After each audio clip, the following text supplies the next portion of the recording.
So as we continue to study the development of the North American colonies, after looking at the Chesapeake settlements, let's now turn our attention to New England, an incredibly important region of North America, one that's going to have lasting impacts on the development of America. Just a little anecdote. I mean, to this day, you see, especially in modern politics, a lot of talk of this concept of, the American work ethic and the Protestant work ethic. A lot of these ideas actually come out of New England and the doctrine of Puritanism. So New England's going to have a very profound influence in the development of America. Therefore, it is important to go back to the origins and see what drove, of course, the Pilgrims and the Puritans to settle this region and what was their experience like. So let's begin then with an examination of the questions that we should pay attention to as we look at New England. So the Puritans are a very stereotyped group. And one famous line comes from a newspaper editor named H.L. Mencken, who was a popular newspaper editor in the early 20th century. And he said, Puritanism, the shocking belief that someone, somewhere could be having fun. And that's an unfair stereotype of the Puritans. We typically think of them as wearing black, being very drab, very strict. They do nothing that might invite God's wrath. And there is an extent of truth to that. But for the most part, Puritans, they do laugh. They do actually wear colored clothing. They sing. They do consume alcohol. So our stereotypes are typically false. So let's take a very critical look at some of their beliefs to get a sense of where those stereotypes potentially come from. So the questions to consider then. So who settles New England and for what reason? What's the economy of the New England colonies like? What's the role of religion in this region? Certainly, obviously, that's going to be a prominent factor. What's the social structure like? We saw in the Chesapeake that it was a more hierarchical structure, a little bit of class conflict going on in the Chesapeake. How's that going to compare to New England? What's the political structure like in New England? And finally, the relationship with Native Americans. So where does Puritanism and the settlement of the New England colonies come from? Well, the New England colonies are born out of the religious turbulence that exists in Europe in the 16th century that was, of course, a result of the Protestant Reformation. So the split with the Catholic Church is going to affect England, as we've talked about before. England, as a nation, will split from Catholicism after Henry VIII has some issues with the Pope and his ability to take many wives or take more than one, divorce his wife so that he can leave an heir to the throne. Well, an interesting theologian named John Calvin is going to come. An interesting theologian named John Calvin is going to emerge, and he's going to take Martin Luther's ideas and he's going to take them in a different direction, one that Luther certainly did not anticipate when he posted his 95 Theses on the door of Wittenberg Castle. And Calvin comes up with this doctrine of predestination. And it's this idea that your fate in the afterlife, either heaven or hell, is actually sealed and known only by God prior to your birth. So God has a master plan for you. And nothing you do in your life will change that fate. So think about this. This is not a doctrine that promotes the idea of free will. So on earth then, Calvinists believe, though, in living very sanctified lives. So they believe that they have to live their life according to a certain code in hopes not of getting to heaven or hell, because that's already sealed, but in hopes of understanding what their fate is. So certainly human anxiety, human wondering about what is going to happen to me when my time on earth is done. The Puritans, therefore, are going to live strict lives, very moral lives, in an effort to understand their fate. Now, it's important to note, and many people say this is, an inherent contradiction in Calvinism, good works on earth will not change your status in the afterlife. However, good works on earth could lead to your status being revealed to you. So there is a widespread belief among Puritans that, if you're a bad person, if your actions are bad, that means that you're most likely going to hell. But it is more important, therefore, to act in a good way, so that you can potentially have your heavenly fate revealed to you. And by doing so, you become what's known as a member of the elect, which we'll talk about in a few moments. So Puritanism in itself is an extension of Calvin's ideas, and certainly it has to do with what's going on in England at that time. So Puritanism is simply a movement that began in England to purge or purify the Anglican Church of all things Catholic. So a lot of Puritans were upset that Henry VIII was not purging Catholic influences from the Anglican Church fast enough.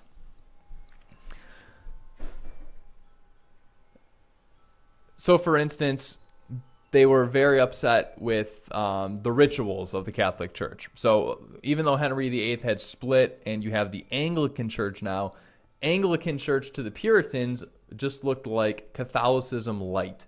So it didn't really look like there was that much of a difference.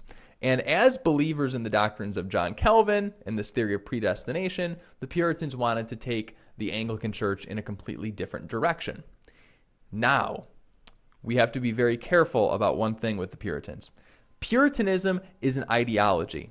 However, there will be very different groups within Puritanism. One such group are the Pilgrims, who also go by the name the Separatists. Now, this is going to be the group, of course, that establishes the first settlement at Plymouth Colony. And they're going to be different from other waves of Puritans that are going to come to Massachusetts. So the Separatists, or the Pilgrims, they believe that only those people who have had their fate revealed to them, what they term as the visible saints or the elect, those are the only people that should be allowed to join the church.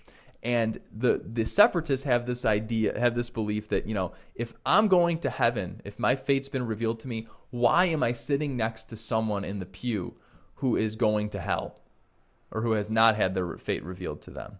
So to Puritanism, to a Separatist, their thought process is that individual is a corrupting influence. I should not, have to share a pew with them or be within the same institution with them. So the Separatists are going to be a vocal minority in opposing, obviously, the pace of change within the Anglican Church, looking for a more accelerated pace of change.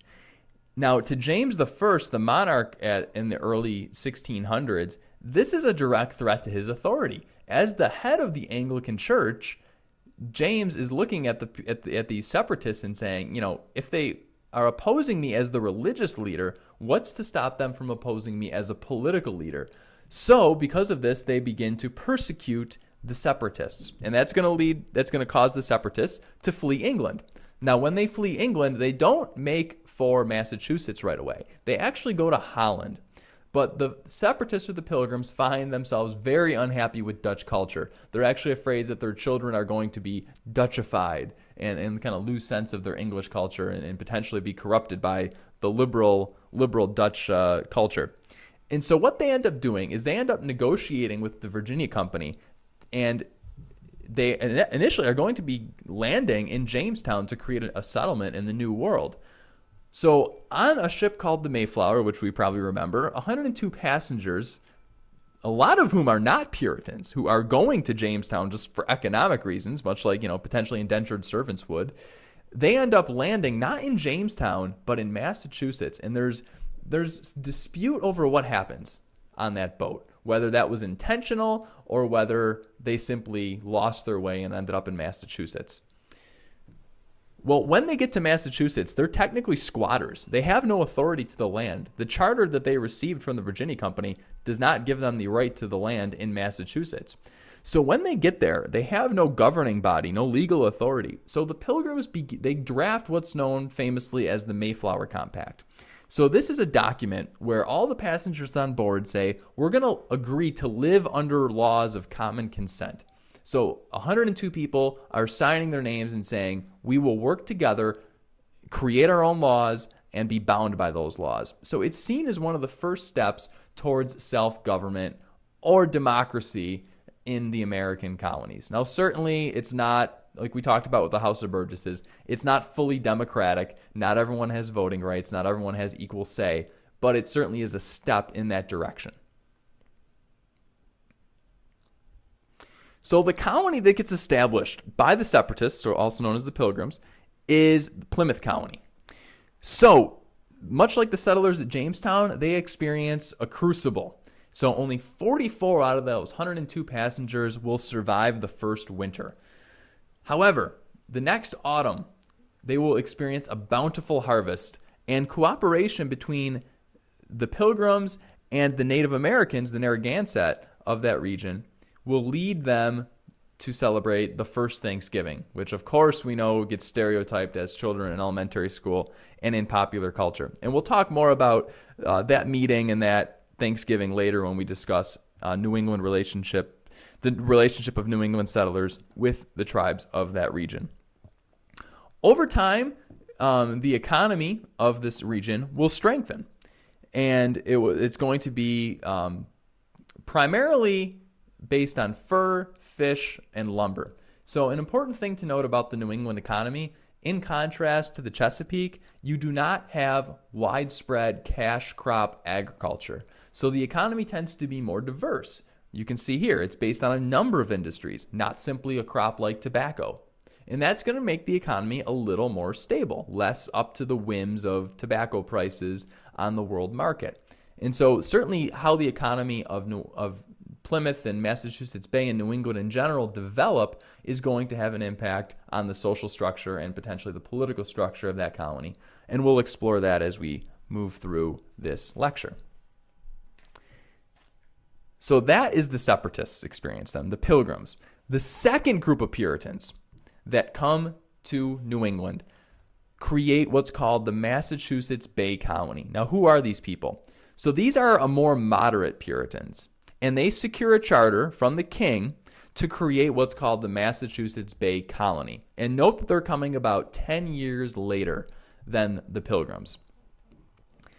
Now, they wanted to establish a settlement in Boston. That's going to become their hub. And rather than splitting completely from the Anglican Church, which is what the separatists or the Pilgrims wanted to do, the moderate Puritans are just looking to purify the Church of England. So they're looking to set up a society in the New World, initiate the reforms they want to see, and wait for the figurative phone call to come back home and initiate these reforms in England on a wide scale. That phone call never comes, ironically. Now, in contrast to Jamestown, the Plymouth colony gets in contrast to Jamestown and Plymouth, the Massachusetts Bay Colony is strong from the beginning. So the initial venture is very well equipped. You have 1,000 settlers landing at once. These settlers are skilled workmen. They have an easy time building a society, a stable society, stable economy, as opposed to Jamestown in particular. We saw with the starving time. So there is no starving time in the Massachusetts Bay Colony. And this is known, therefore, as the Great Migration. And we'll hear that term at multiple points in U.S. history. But the first Great Migration refers to the migration of 70,000 Puritans that fled England because of persecution.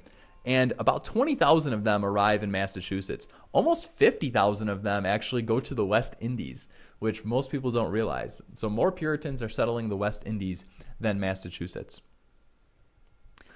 The governor of the Massachusetts Bay Colony will be a man named John Winthrop, and we'll look at his primary source by Winthrop in class. But Winthrop kind of endows the colony with this divine mission and says, we're going to be a city upon a hill, a beacon to all mankind. And that certainly gets used in our modern political rhetoric. I think Ronald Reagan echoed similar sentiments that America shall be a city upon a hill, drawing on the words of John Winthrop. So the Puritans see themselves really as establishing a holy society, that this is a place where they're going to establish a model society based on God's will, promoting God's mission, that the rest of the world will come to emulate. So the leaders of these two colonies then, so you can see John Winthrop on the right, and then William Bradford, who we had not mentioned up to this point, he will be elected governor of the Plymouth colony 30 different times actually. So for over 30 years, he will serve as their governor. So these two men will lead different colonies. Eventually, these two colonies will merge together to become the colony of Massachusetts. But in the early years, because of the theological differences between the separatists and the more moderate Puritans, they remain separate colonies. Now, to expand on this idea of a city upon a hill and New England as this holy experiment to promote God's will. So the covenant is an incredibly important idea in New England and Puritan society. So Puritans believe that a concept of the covenant governs all relationships. So the relationship between God and man and political leaders, the minister and the congregation. So what is a covenant? A covenant's a voluntary agreement based on mutual consent and responsibilities that dominated that relationship. So case in point, therefore, certainly God has given life to man. God might have given man rules to follow. Man must follow those rules if he expects to get to the afterlife, which has been promised by God. Men potentially give government its power. Government's charged with doing certain tasks. Government's expected to follow through on that covenant. Minister and congregation. The minister serves the congregation serves the minister by giving him his authority. So this idea of the covenant is not, you can easily understand it. It's just the sense that you have responsibilities to others. Now, what impact does this have, therefore, on Puritan society? Well, Puritan towns or congregations are closely bound together. So this creates tight-knit communities, and they're striving for social and religious harmony. So as a result, the rich, the well-to-do members of Puritan society are expected to show charity to the poor and not exploit them. So you have a covenant would govern the relationship between man and his fellow man. So you have responsibilities to each other. So certainly you see a greater sense of community in New England because of this sense that, you're all God's children. There are rules to govern relationships. You don't see this in the Chesapeake necessarily, right? So what's the responsibility of a master to the indentured servant? It might not be many responsibilities that exist in that relationship. In New England, though, you have this. And the covenant must be enforced by all. And one interesting thing about Puritan society or a famous stereotype, is that there's no privacy, that neighbors are constantly on the lookout for your behavior to see what you're doing. Now, this seems incredibly invasive and certainly ridiculous, but within the context of the covenant, it's not ridiculous. Because if you break the covenant, if you break God's law, if you do something immoral, if you abuse your fellow man, you're actually inviting God's wrath. And God's wrath will probably fall on all of you, not just that individual, because the covenant is so widespread, it affects the community as a whole. So therefore, that's where this stereotype of Puritan society comes from. So in summary on this concept, and we can certainly take questions about it in class, Puritan settlements enjoy a greater sense of community and common purpose than the other colonies. And that is certainly based on this idea, which is, of course, tied to Puritan theology. So to elaborate then on the political structure of the colony, which, of course, is descending from this idea of the covenant, the official religion of the colony is the Congregational Church. So the Puritan Church doesn't really exist. That's not an actual church. The Congregational Church is the name given to the Puritan Church. All church members are considered freemen. And keep in mind, to be a church member, you have to be a member of the elect. You have to have your status in the afterlife revealed to you.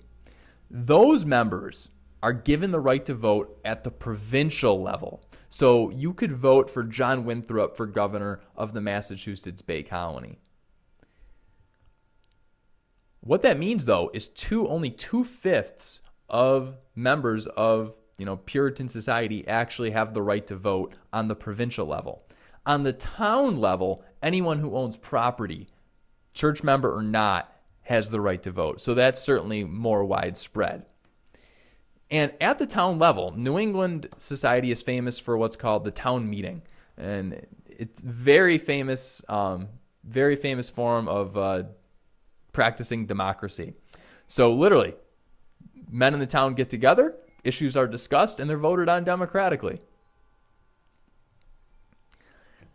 Any congregation can hire or fire its minister, which is interesting, right? Because when we think of New England, we think of the religious figures in that society having a lot of power. So yeah, ministers are powerful in promoting theology, but they are forbidden from holding political office.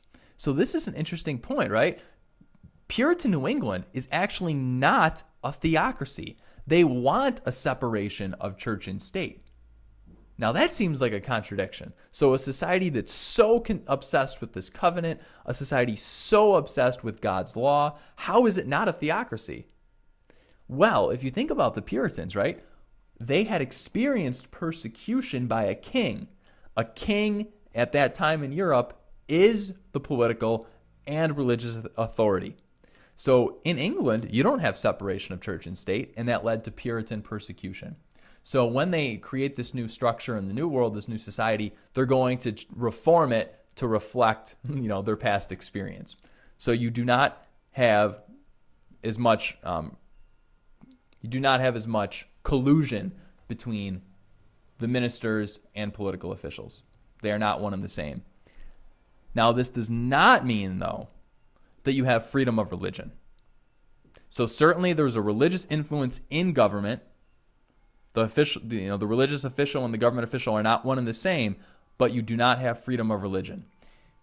Quakers, dissenters, Jews, any group who's not a member of that Puritan church risks banishment or flogging, punishment, and at times execution. So New England society is not a tolerant place. It is not Maryland. There is no act of toleration promoting toleration to all Christians. It does not apply in New England.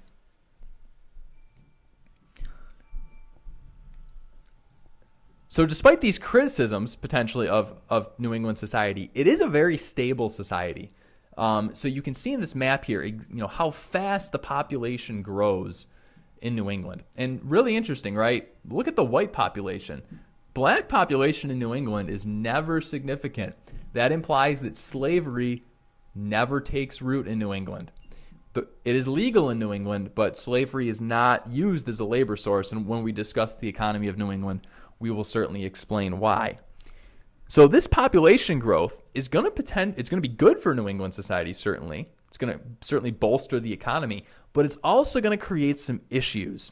So as Massachusetts Bay grows, it's going to be spreading out geographically, and you're also, as you get more immigrants, people are potentially going to challenge the old establishment. So more settlers arrive that don't accept all of the religious ideas of the colony's leaders. Well, the policy pretty much is, you can conform or you can leave. So where do these people go who don't agree with John Winthrop and the Puritan establishment that had been there since 1630? Well, a couple different examples. The Connecticut Valley is one colony that's established after disagreeing with the Puritan establishment over the right to vote. So Thomas Hooker will take a group of settlers and they will leave for the Connecticut Valley, roughly near Hartford, and they have this idea that the right to vote should extend beyond church members. Well, for that, they decide to flee the colony. One important thing that they do is they create the first written constitution in the New World. So the Mayflower Compact is not a written constitution. The Fundamental Orders of Connecticut is the first written constitution, and it's actually written by John Locke, who will have certainly a big role to play in promoting Enlightenment ideas and influencing Jefferson and the Declaration of Independence. Another colony, New Haven, which is southern Connecticut, New Haven being where Yale University comes out of, they create a religious government that's actually stricter than Massachusetts Bay. So you see these differing ideas, and this leads to the splintering of Massachusetts Bay. They will later merge with Hartford to create the colony of Connecticut. And then two important individuals that are often viewed as freedom fighters. In hindsight, we look at them. But these two individuals are going to challenge the authority of the Puritans in a very public way. Roger Williams, who at first is an extreme separatist, he demands a complete break with the Church of England. He says that the government should not be enforcing religious principles through the law. So, for instance, you shouldn't be punished for working on the Sabbath. So in his vision, he wants a complete separation of church and state. He doesn't think that Massachusetts Bay goes far enough in promoting that. He also claims that the charter for the Massachusetts Bay Colony was illegal because it stole land from the Indians. Well, typically, the settlers in Massachusetts Bay have no affection or respect for the Native Americans. So for Williams to say this is blasphemy. Because of this, he's banished from the colony, and Williams will go to Rhode Island and establish that colony. In Rhode Island, it is a very liberal experiment. You see religious freedom promoted to Quakers, Jews, all these persecuted groups. They will enjoy complete religious freedom and peaceful relationships with Native Americans. Another dissenter is Anne Hutchinson. So Anne Hutchinson, living in Massachusetts Bay Colony, challenges the theory of predestination, which is certainly at the core of Puritan theology. What does Hutchinson say? Well, she says that the elect, the people who've had their fate revealed to them, do not need to live a holy life. And actually, I think she accurately exposes a potential contradiction in Calvinist ideology. If your fate in the afterlife is revealed to you, who cares how you act? So she said there's no need, therefore, to follow the laws of God or the laws of man, which could be created to enforce the laws of God. And so this ideology is known as antinomianism. Well, she engages in a very long-winded dialogue or debate with the Puritan church authorities. And she pretty much, leaves them speechless. She wins the debate, but because she challenged the authority of the Puritan church, of the Congregational church and its ministers, she's banished from the colony. So she flees to Rhode Island, but later moves to New York, and when she moves there, she's killed by Indians. And John Winthrop's famous response is, God's will has been done. God has punished her for sinning and dissenting against, the city upon a hill in our model society. So in this map, therefore, to talk, to kind of summarize all these dissenters, you can see the different settlements that have taken root as Massachusetts Bay grows and as it splinters.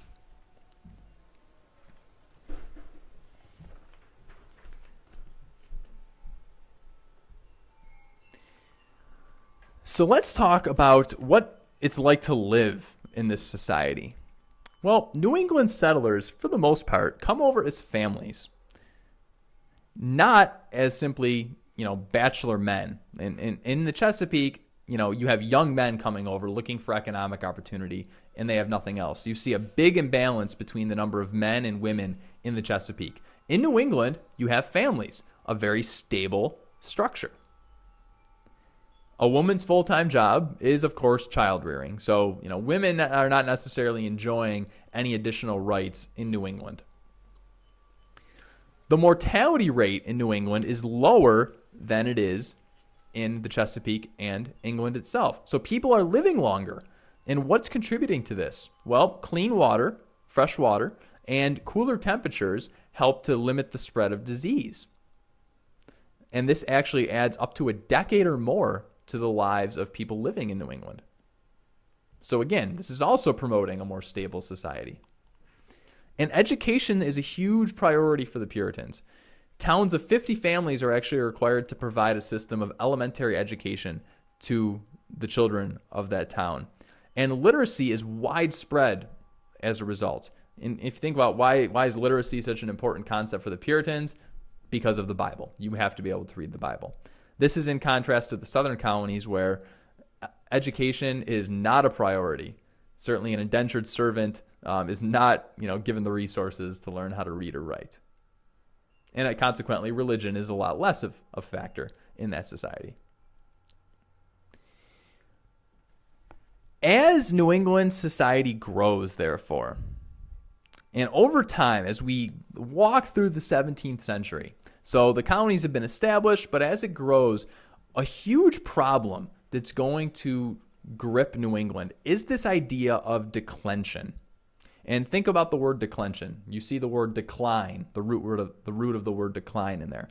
So declension simply refers to this idea that Puritan values are declining in New England society. Well, why is this happening? Well, a couple of reasons.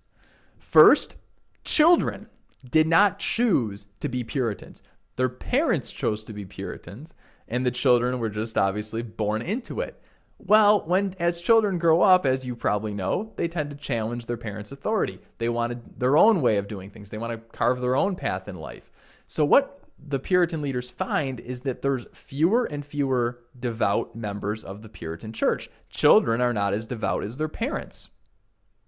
A second factor, population growth through immigration has brought people into New England society that are not as devout as that original group of settlers were that came over in the Great Migration. Also, New England is becoming economically, it's growing, it's becoming a stronger economy. It's not simply about living in a small town and growing everything you need to survive, but you see an increase in commercial transactions and commercial agriculture. So the products that are made in New England are sold throughout the colonies, if not on a global scale. Well, this means that materialism and the influence of money is threatening Puritan values. You could potentially see, a gap growing between the rich and the poor, which, of course, would violate the theory of the covenant. So these three factors, therefore, all contribute to the idea of declension. So how does the Puritan establishment respond? They respond with what's known as the halfway covenant. So this is a solution to the problem of declension. So in the past, only the elect or the saved, the visible saints, could be members of the church. But as those people die off and you have less church membership, there has to be a change. So in order to encourage greater participation, church membership was opened up, and voting rights therefore opened up, to the unsaved or the unconverted. So you can be a member, you can kind of go halfway, right? You can be a member of the church without being saved, without having your fate in the afterlife revealed to you. So this is a pretty major change in Puritan society. Now, as a result of this halfway covenant, there's going to be people who are obviously not comfortable with this. There's going to be some hardliners within Puritan society who want to see that strict, devout, theology continue to be imposed. And that's going to be a factor in contributing to the famous, or infamous, we should say, Salem witch trials of 1692. We will discuss this in class in length, and we'll do a little activity to kind of highlight what's really going on in Salem. But 19 residents of Salem in that year are executed for being witches. And when we look at it today, what's it all about? So a lot of the conventional wisdom is, the Puritans are hysterical religious zealots. They're paranoid. They see the devil everywhere, and that, only in New England could something like this happen. So it's directly tied to the religiosity of the Puritans. Well, historians have studied this obviously in depth and have come to different conclusions about why it happened. So some recent studies have actually said the trials reflected social and economic divisions within Puritan society. So the Salem witch trials were, really a mechanism for one group of people to attack another group of people because of some personal rivalries, economic rivalries, social rivalries. So here, to just elaborate a little bit on those rivalries, a lot of the accusers come from Salem Village, which tends to be a smaller subsistence agriculture region, and a lot of the people accused of being witches belong to Salem Town. They live in Salem Town. Salem Town is closer to the port. It has a lot more commercial activity, so you see some differences in terms of economic status between the accused and the accusers. A lot of the people who are accusing women, girls like Abby Williams in The Crucible, they tend to be more passive women. However, the women that are accused of being witches might be single women, women who might be widowed, women who might own property, and therefore are challenging the traditional gender roles of Puritan society. And certainly, the accusers pretend or actually are more devout in terms of the religion, and they tend to accuse people who are not as devout of being witches. So lots of tension that could have potentially contributed to the Salem witch trials. And like I said, we will explore this in class. And the last topic to consider, the last question, is what's the relationship with Native Americans in the New England colonies? Well, like the Chesapeake, like pretty much everywhere where Indians are exposed to Europeans, disease is going to have a widespread impact on reducing the strength and the size of the New England population. The Wampanoags are going to befriend the initial settlers, the Pilgrims, who come to Plymouth Colony, Plymouth Rock. And you will have cooperation between the two, and of course, the story of Thanksgiving, there's Squanto, the intermediary between the Pilgrims and the Wampanoags. Now, why would the Wampanoags befriend the settlers? Well, the Wampanoags, right, are a small tribe, and they're threatened by the other tribes around them, and they view the English as a potential ally to help them fight or help defend themselves against rival tribes. And the Wampanoags are, of course, the tribe that's going to be celebrated in the famous Thanksgiving. In 1621, the chief of the Wampanoags, Massasoit, signs a treaty with the settlers, and of course, later that autumn, they celebrate the first Thanksgiving. Now, that moment of friendship is going to quickly deteriorate as the Puritans come to the New World in large numbers. And that means that they're going to be threatening Indian land. That means they're going to be threatening Indian hunting grounds. The animals that the Puritans are going to bring over with them and raise as livestock are going to, threaten Indian crops. And it's going to lead to some tension between the two groups. A famous war that breaks out in relatively early on is the Pequot War. The Pequots are a very powerful tribe in the Connecticut River Valley. And the Pequot War happens when the New England settlers ally themselves with the Narragansett.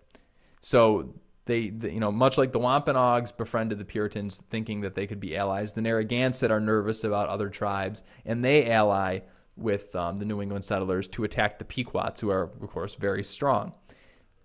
It's a brutal war, brutal conflict.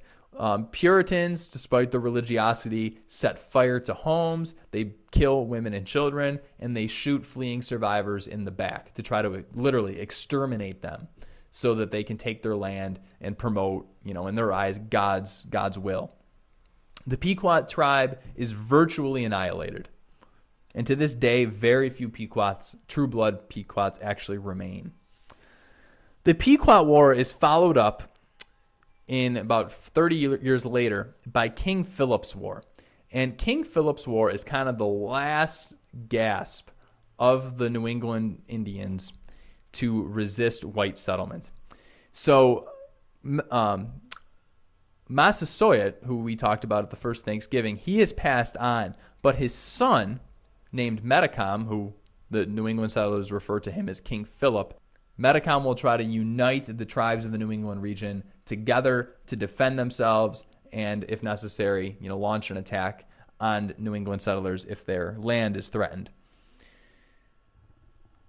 So Metacom actually takes on the offensive, and this is a massive war, and we'll watch a little clip from a video on it in class, but as a result of this war, the frontier settlements, people who might live a little bit away from, a lot of the core New England towns, they're forced to flee back to Boston and flee back, behind the walls of Puritan society. And it will kill 33% of New England settlers. So this is a devastating conflict. However, the war will ultimately end in failure. Metacom is captured, he's beheaded, and his head is placed on a pike, marched around a Puritan town, and placed in the middle of the town square for all to see. His son and his wife are sold into slavery. So the retribution that the Puritans impose on King Philip is incredibly severe, not very Christian. As a result of King Philip's War, like I said, this is the last gasp by Native Americans. They will never be a serious threat to New England settlement. So to close out this lecture, let's just quickly walk through a brief summary of what we've covered and how it applies to those questions from the beginning. So what's the economy of the New England colonies like? Well, the New England colonies are not based on cash crop agriculture.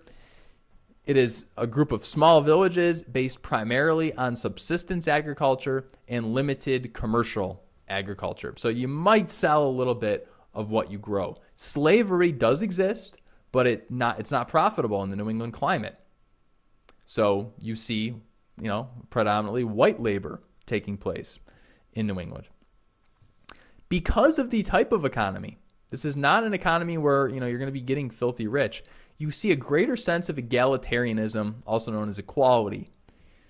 This is in part contributed to by the economy, but also the Puritan idea of the covenant, right? That you have a responsibility to your fellow man, and to exploit that man is to potentially invite God's wrath. The economy will become commercialized in the 18th century as trading opportunities open up with other colonies and in the larger Atlantic world. However, the lack of a staple crop like tobacco or rice will mean that agriculture will not be as profitable and will not lead to as much inequality that exists in the Chesapeake or other southern colonies. There's a strong family presence and religious influence on all things in life. A common essay question, explain the influence of religion in the development of New England. You should be able to do that hopefully after this lecture.